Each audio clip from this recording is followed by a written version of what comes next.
get to a place where the White House is in corporate America, where every time you go to work, you just get your temperature taken, you get a test? Is that where we're going? You don't want to be doing that. Look, we want to go back to, like, you want to see a baseball game or you want to see a basketball or football, you want to walk into a stadium.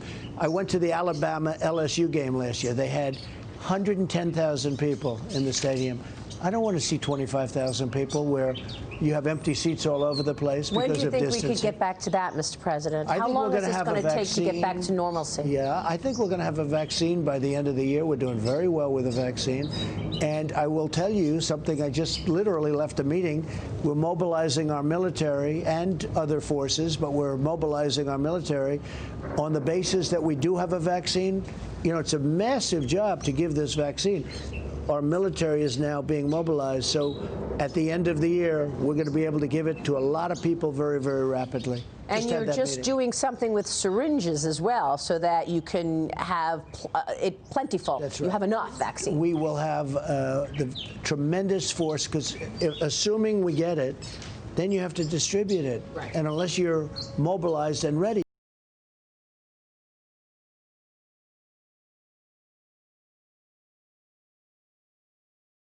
be able to give it, to use it on most of our population. Yeah. Now we'll focus on elderly. We're going to focus on nursing home and senior citizen centers, because that's really, if you look at it, that is a very vulnerable group. It's a terrible thing.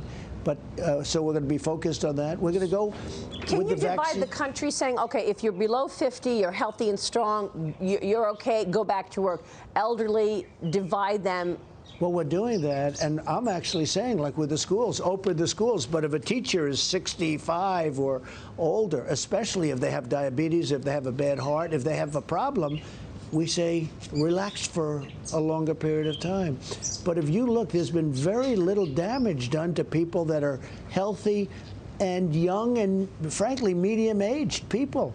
But the elderly have been decimated, absolutely. Let me get back to getting us back to where we were. Nancy Pelosi has a stimulus package now. We know that it is $3 trillion. Kevin McCarthy's been tweeting about this, and apparently it includes diversity provisions for the marijuana business. It includes tax breaks for blue state donors, federal election takeover that mandates mail-in voting. What is your take on proxy votes and mail-in voting? This is part of the Speaker's stimulus package. So she knows it's dead on arrival. We had a very interesting evening last night, as you know. In Wisconsin, we won very, very by a lot. And this is not a primary. This is an election. It was a special election. We won a House seat. Supposed to be close. We won by a lot. We had a great person, now Congressman Tom Tiffany. And the Republicans won in California, special election. And in California, we're just getting the numbers, and it looks like we won that big. And he's been a tremendous candidate, Mike Garcia. He went out, he worked, and he won, and he took back a seat from the Democrats in California. Think of that.